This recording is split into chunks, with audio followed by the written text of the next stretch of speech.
Greetings, my beautiful lovelies, it's Emmy. Welcome back. Today I'm going to be attempting to make an egg out of egg fruit. Now, if you missed my egg fruit tasting video, also known as a canistelle, please check out that video up above and down below. So from that taste test video, I reserved some of the egg fruit, kept it in a little container, and put it in the freezer, thinking that I might be able to do something with this because look at this beautiful color. It is very reminiscent of an egg yolk, and when I saw a recipe for a fried vegan egg, I knew immediately what I could use this for. So my recipe is going to be adapted from Elsa's Wholesome Life. She has a channel here on YouTube, and as always, I will put the link down in the description. So basically what I'm going to be doing here is making a couple batters, one for the white portion and one for the yolk portion of the egg. I'm going to be frying them up, and it looks a lot like a fried egg, almost more like an emoji fried egg, very much the symbol of a fried egg, but I am going to use my egg fruit, so I am intrigued to see how this will work. The egg fruit itself has a very sweet flavor and a very strong pumpkin-y smell. When you cut open a jack-o'-lantern, that's exactly what it smells like. It's quite strong, but it has a very pleasant flavor and a very smooth, starchy texture. So Elsa uses pumpkin, and I'm going to be substituting egg fruit, and we shall see how this goes. So Elsa claims that this tastes just like a fried egg, so if you're vegan and you're craving eggs, this would be an option. But when I was researching and watching other YouTube videos about this particular recipe, a couple other YouTubers said this doesn't taste like egg at all, so that's another thing that I'm interested in, how much this tastes like egg. And now I discovered that there's a key ingredient in making this taste egg-like, and it is this. This is black salt. So when I wrote down the recipe, I said, oh, black salt, I can probably substitute kosher salt or something, but I cannot. Because black salt, also known as kala namak, is used in South Asian cookery and has a very specific and particular taste and smell.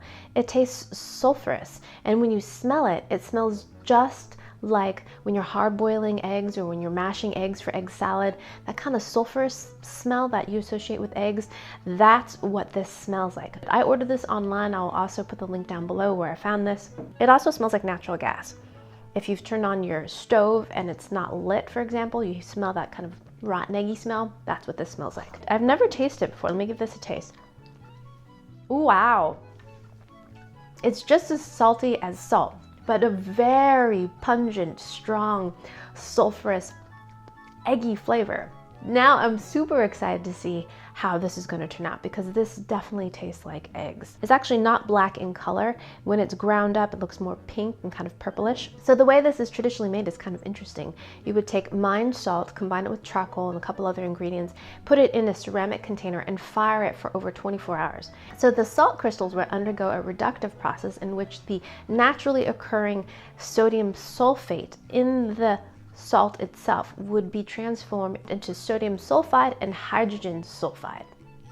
That's what gives that signature sulfurous smell. And it turns out that sodium sulfide is actually toxic in high amounts. In very small amounts, it apparently is fine, and it is used in traditional Ayurvedic medicine. Let's go ahead and get started making our fake fried egg. So the white portion is basically going to be like a rice flour pancake or a rice noodle, and we need a 1/4 cup. So let me get my 1/4 cup measuring spoon, right?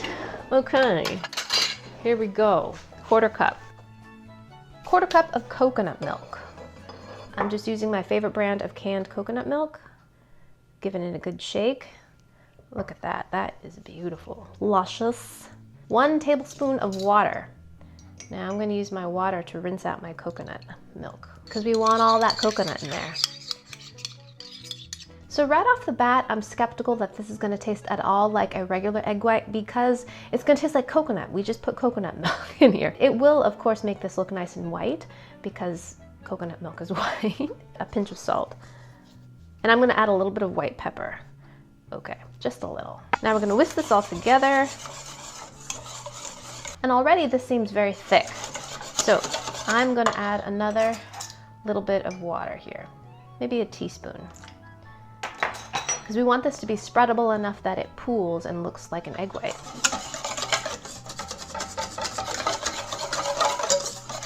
So yeah, that's pretty thick. Because when she pours it into the pan, it was runnier than that. So depending on the consistency of your coconut milk, you may need to add a little bit more water. I think you want it to be very pourable because we want the egg white to be thin and crispy on the edges. So that's the egg white portion.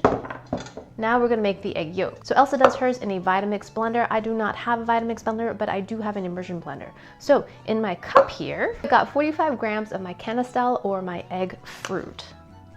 1 tablespoon of nutritional yeast.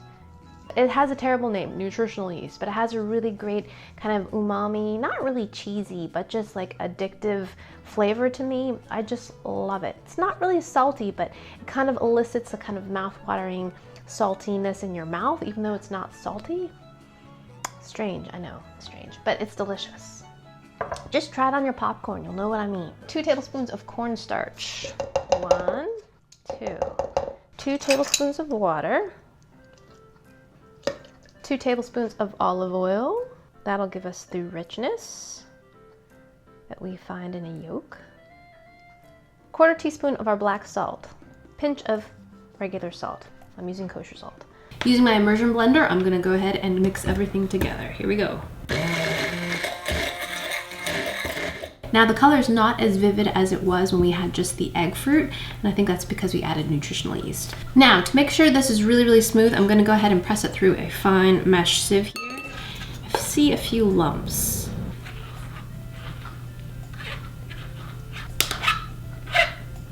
All right, there's our perfectly smooth yolk mixture. So out of curiosity, let's give this a taste. Wow, it's quite salty, and it definitely has a sulfurous flavor to it. The texture's odd. It's very starchy. We did not cook the cornstarch that's in there, so it has kind of grainy, starchy, kind of rough texture in your mouth. Maybe if this was cooked a bit, it would have more of that kind of translucent, kind of jellied texture. But maybe that's what will happen as we kind of cook our egg. Let's find out. So I've got a non-stick pan heating on medium-high heat. So the water is dancing right on the surface. So that is a hot pan. So I'm gonna add some olive oil. Now we're gonna pour this in. About a tablespoon. And I'm gonna thin it out a bit. 10 seconds. 1 1,000, 2 1,000, 3 1,000.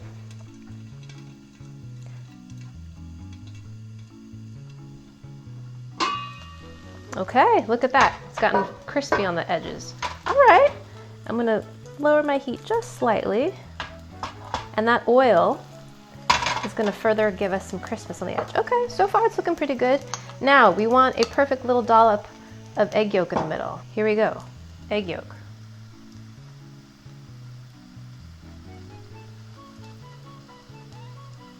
Cover it up. 30 seconds. Do, do, do, do, do. So far it's looking pretty good. Is it gonna taste good though? We'll see. All right. All right, let's get that out of the pan and into our plate. Ooh, I can smell the coconut. Let's do one more. Healthy tablespoon of batter. Working quickly, we're gonna swish this around. Put a lid on it. 3, 2, 1. So now we'll add the egg yolk.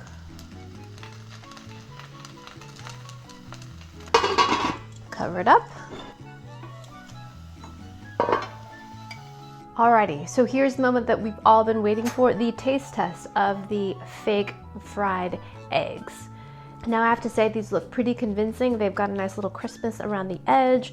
They're thin, they're bubbly. The yolk looks pretty convincing from afar, but up close you're just like, oh yeah, that's definitely a dollop of something on top of this fried egg white. But the egg white looks very convincing. It has that kind of ripply texture to it. So yeah, let's give this a taste. Let's try the egg white first.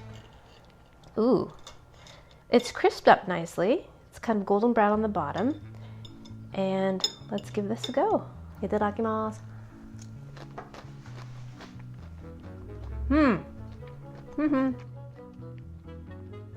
As you might have heard, the texture is much crisper And the flavor does not taste like an egg white at all. It tastes like coconut, which isn't unpleasant, but it doesn't taste like an egg white.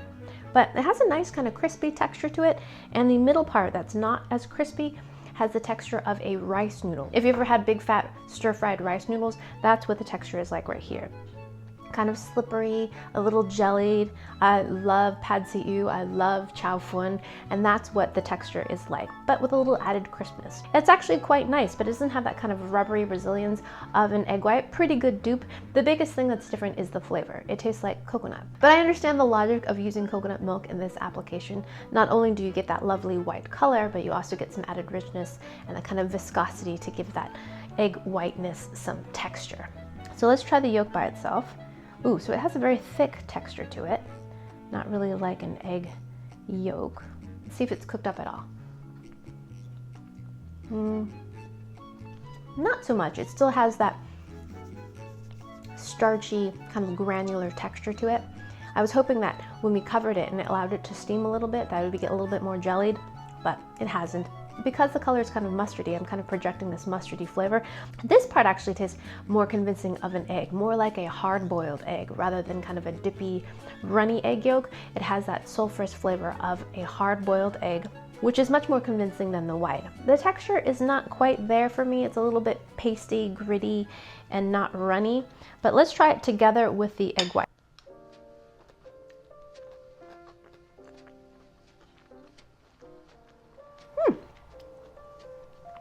So in combination, it feels a lot more like a fried egg because you've got the kind of floppy, crispy egg white, and then you've got this kind of pasty middle. Not quite there. The flavor is completely wrong though to me. The coconut is very, very strong and kind of overtakes the whole experience of the egg, even with the addition of black salt in the yolk.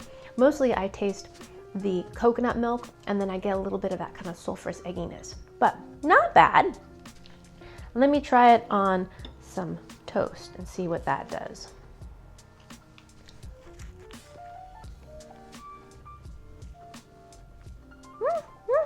I think once you have it on bread, that's a pretty good combination. Alone, I think it doesn't work as well because I think there's too much to think about and too much to break down in terms of its relativeness to an egg. But on a piece of toast, you're just like, okay, yeah, there's my morning breakfast.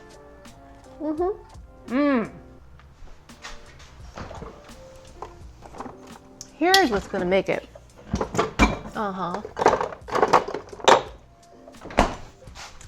All right, so here's what's gonna take this into the realm of breakfast. Tabasco. Yes. Now this is gonna be a greasy spoon affair. Right here. Tabasco, egg, English muffin. Oh yeah. Right there.